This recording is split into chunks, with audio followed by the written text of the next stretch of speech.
Hi, and welcome to a New Year's version of Coffee with Brendan. Today, we're going to talk about cutting the cord.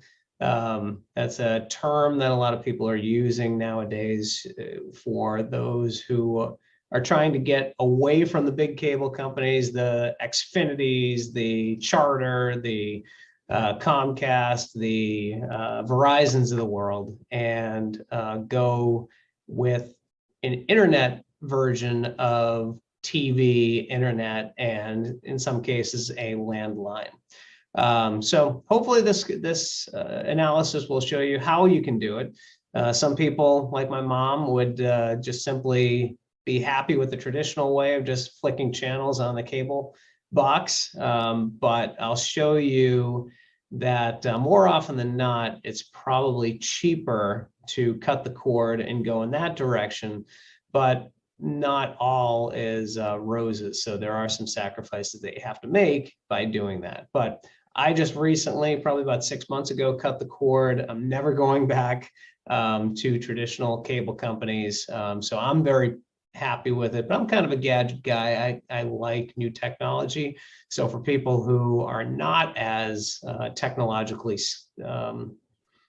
or let me put it differently, a little bit more interested in technology, this may not be their, this may not be something that they're very interested in. So let's get started. So it all started when I was looking at my cable bill. So let me start sharing my cable bill. And what you see here is this is what I was actually paying for my cable. And I had one of those three, the bundles that everyone has. And what I was pretty much paying was for internet. I was paying, give me 1 second, let me change my, my pointer. For internet, I was paying $35. For the TV, I was paying $34. And for home phone, I was paying $20. I also had a DVR that I was actually not paying anything for. But one of the big pieces which caused me to actually make the change is that I had a number of discounts that were built into here that were all expiring soon. So I had $20 there, another $20 here, and another $10 here. So I literally had $50 of expenses, or I should say discounts, that were all going away within 12 months, which is one of the main reasons why I decided to make the change. But one of the things to always take into consideration is, yes, I had a pretty good bundle and a good bundle price, but the problem was that was just this. You also have to pay for the internet router, $15. You also have to pay for each of the set-top boxes. I only had 2 set-top boxes in my house, but that's $24 right there. So $29 in equipment, and then add to that an additional $30 in taxes. So when all was said and done, I felt like I had a relatively conservative, I didn't have any of the movie channels or any of that kind of stuff. And I was still paying $148, almost $149 a month. So didn't like that much. And if I was to look at getting new service today, you're looking at, the same type of plan that I was paying $149 for back in the summer would cost me $213.19. So, of course, as you guys know, I like my spreadsheets. So I put a little spreadsheet together to kind of show you what this is all about. So this is pretty much my cost analysis. So here's that $148. This is the $213 that it would jump up to if I was to get that triple bundle today.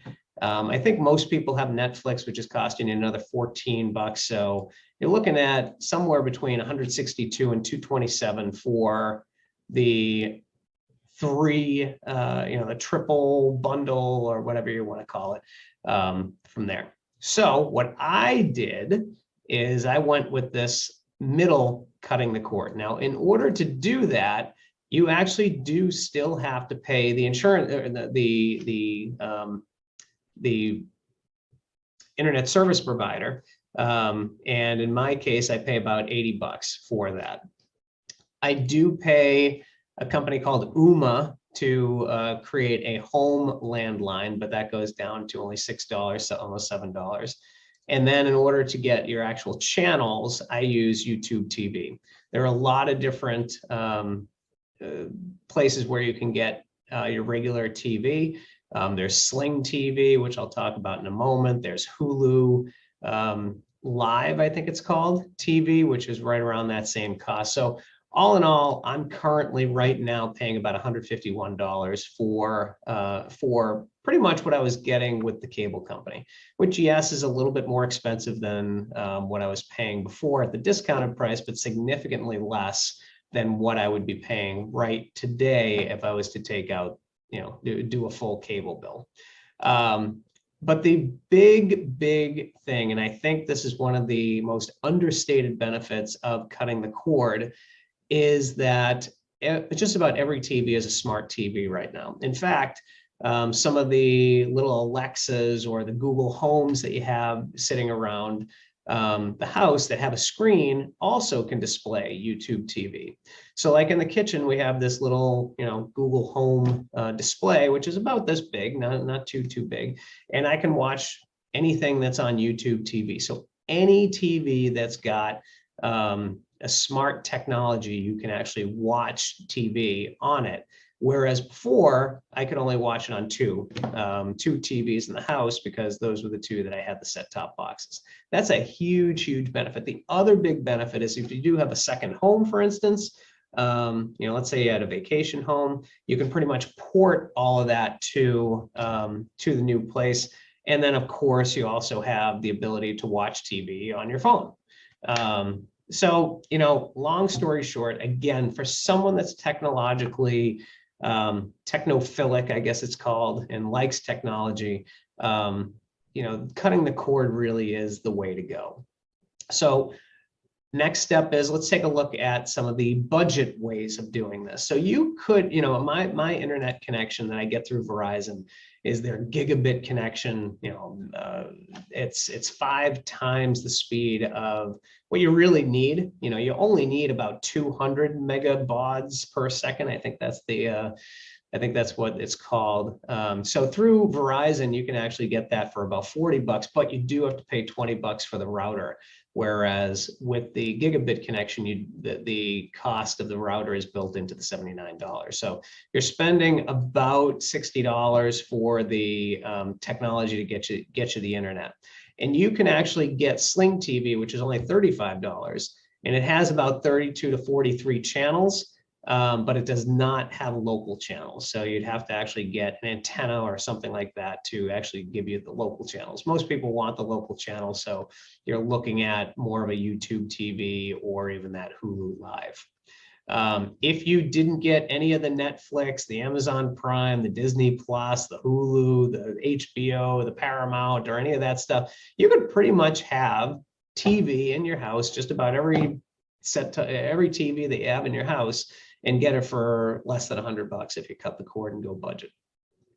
If you went with the premium, which would be that same gigabit connection that I have, the same YouTube TV, there's that 151, but you have your Netflix, you have your Hulu, you have your HBO Max, you have your Paramount, you have your Peacock network, that's going to run you about $200.